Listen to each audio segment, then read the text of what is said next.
Kina ganin akwai wanda zai iya karasa wannan aikin? Babu wanda zai iya karasa wannan aikin. PA, me yake so ki faɗa?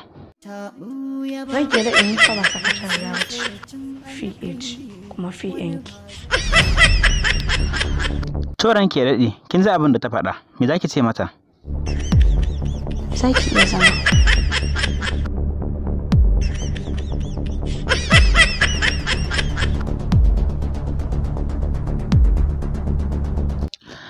Kamar na ga alamar kina so ki yi Lawan tambaya.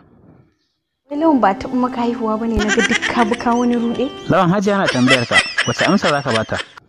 Ranke da wannan ita ce ta farko ai. PA, kina da magana ne? To yaya sunan ɗan? PA na tambayar ka, ka bata amsa. An samu Umar.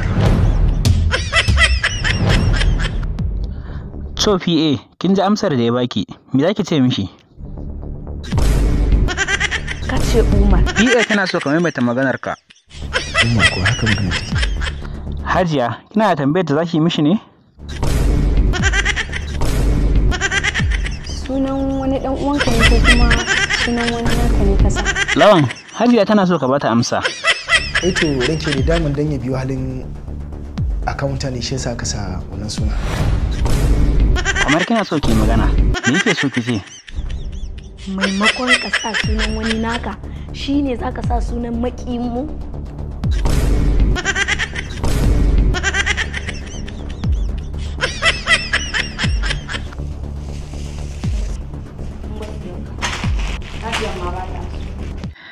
Ya kamata kai magana, ya take son ta raina ka.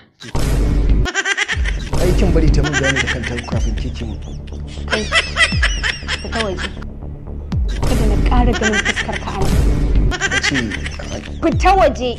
Da wannan suna zaki kira duk wanda yake yin interview ba tare da sanin Lawan Ahmad ba. Sha.